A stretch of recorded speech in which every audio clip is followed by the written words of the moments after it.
I definitely want to big up and salute Ezra Gray from Alabama State. That's the running back, 195 yards in that game Yep. against Jackson State. And he had 3 touchdowns. I think it is imperative to lift up that young man and give him his shine, because I know with all the spotlight being on Jackson State, the media crew can just be wrapped up in the fact that they lost and not actually give other teams their just due and being able to beat Jackson State.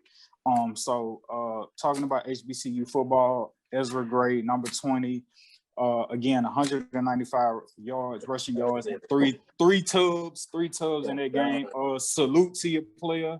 I'm happy for you, and I think his performance should be motivation for any other players out there who are licking their chops at Jackson State and are going to be able to get put on ESPN2 or ESPN or whatever the case may be. So when Jackson State is coming to your city, if you haven't yet to be on ESPN or had some type of platform with your football games, when Jackson State comes to your city, it is time for you to put on. And Ezra Gray definitely did that. And salute to Alabama State's defensive coordinator, because they definitely wasn't going with the foolishness.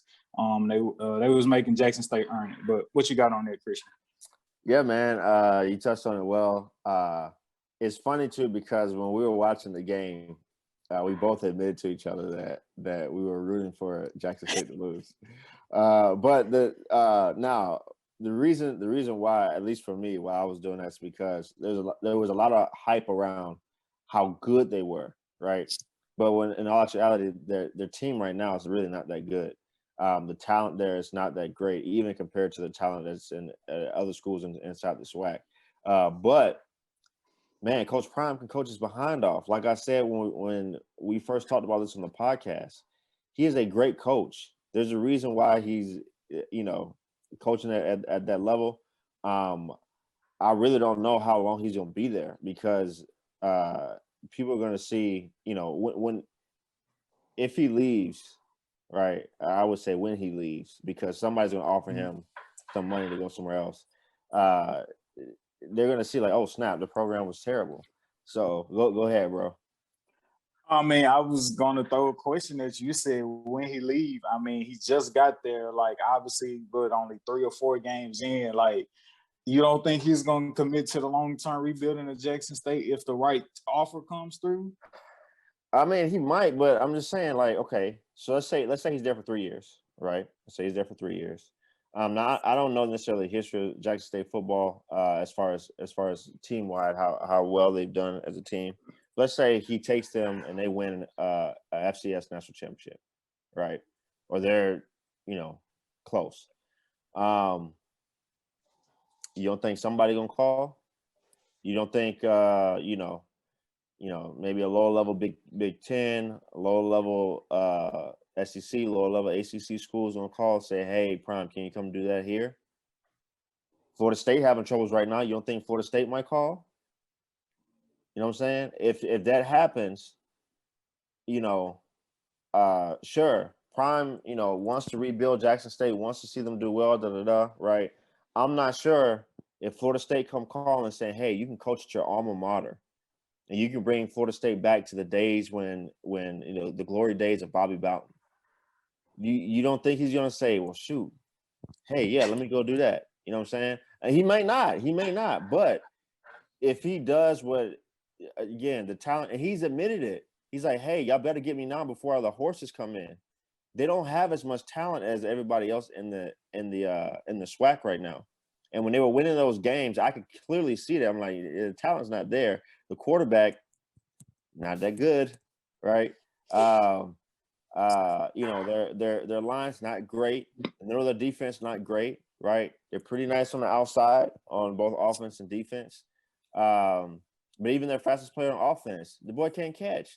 I mean, bro, there's a lot there that's like, man, the talent is not there, but they're coached so well, and they find ways to win because they're coached so well. And so because of that, I'm saying like other schools are going to be able to see that, and they're going to start throwing a lot of cash his way. Now he's not in need of money, but at some point he's going to want that challenge. Hey, yeah, I can go and create, and build a program here, bam. But then I could be considered one of the best coaches, you know, in all of college football. I can go up against Dabo Swinney every year. I can go up against the Nick Sabans and really have a chance to win. And I mean, I don't know, man. If that opportunity comes and Florida State comes calling, I don't know if he's gonna stay there.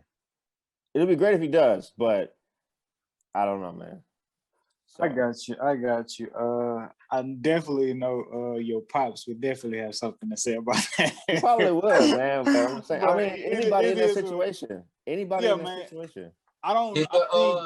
Coach, did your dad go to Jackson State?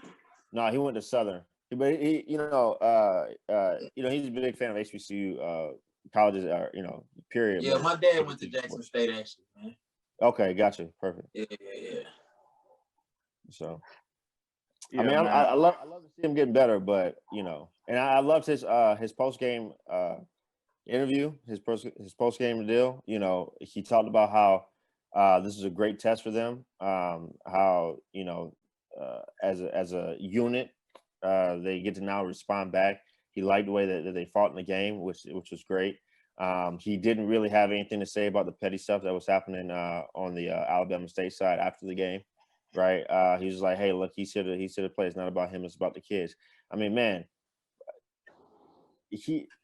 Deion is a coach, bro. Like he is a coach for real. And I think he's have success wherever he goes. If he decides to stay at Jackson State and have an Eddie Robinson type career, that will be wonderful. That'll be wonderful for Black coaches. That'll be wonderful for Black colleges. I just don't know. You think he's gonna be out there if he get the right I'm really actually, to be honest with you, I'm not even saying anything about him or what I think he would do. I'm saying if I was in his shoes and my alma mater came calling and like, hey, you can bring us back to the glory days, yes, I will go take that, bro. Oh yeah, I know, boy. I'm definitely gonna cut that and send that to your dad. He about to be on your ass. Full of shit, you goddamn black sheep. You better be lucky. You gave me hope, bro. Yeah.